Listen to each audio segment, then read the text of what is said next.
A broken life, true obedience. Friends, if you look at Leviticus 13 and 14, lepers were isolated and had to cry out that they were unclean. It was a life where they must have felt abandoned by family, community, and even God Himself. They lived alone outside the city walls, couldn't worship, and likely believed they were under God's judgment.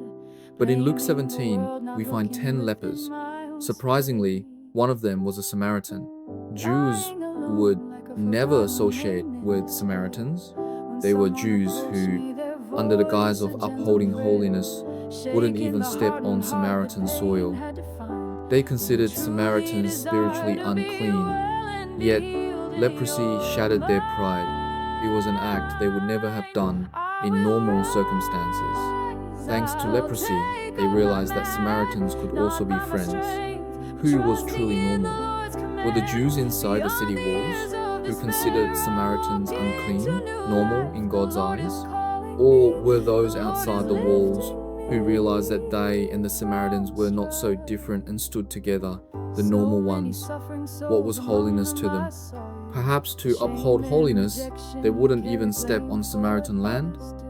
Believing that this pleased God, in this situation, Jesus deliberately approached the lepers. A life completely shattered, a life where family, community, and even the church said they were cursed by God. For them, there was now only Jesus, and the Lord, knowing their hearts, drew near to them. Then the word came to them, "Go, show yourselves to the priests." Even though their leprosy was not yet healed, they received Jesus' command. How terrifying it must have been. With no sign of healing, they had to believe and act. Today, we are used to doing things only when we have something. We think we need money to do anything, or talent to serve in the church. But Jesus is God. He is the one who created the sun, moon, and stars from nothing. What moved them? Perhaps it was desperation? They had no other choice.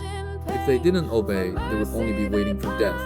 That desperate urgency made them move. A desperation beyond common sense, beyond reason.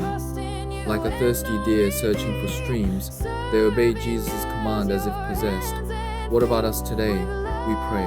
Perhaps we have urgent prayer requests, but we are not that desperate. We won't die if God doesn't answer our prayers immediately. Somehow, God's commands have become options in our lives, as if we have the right to choose. We have become too well off.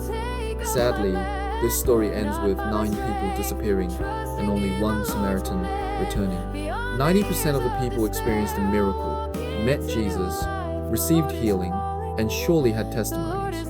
But they did not turn the direction of their lives towards Jesus, the one who returned, that broken one. What kind of person was he? In truth, when someone desperately seeks something, you can't tell what kind of person they are. They would be ready to do anything if only their problem could be solved.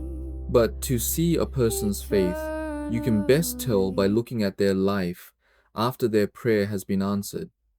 After God answers their prayers, what they truly desired is proven by their lives.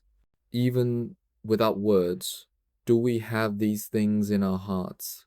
Can we be sure? Are we just complaining without much thought about why God isn't answering our prayers? I hope we can pray about this and examine our hearts.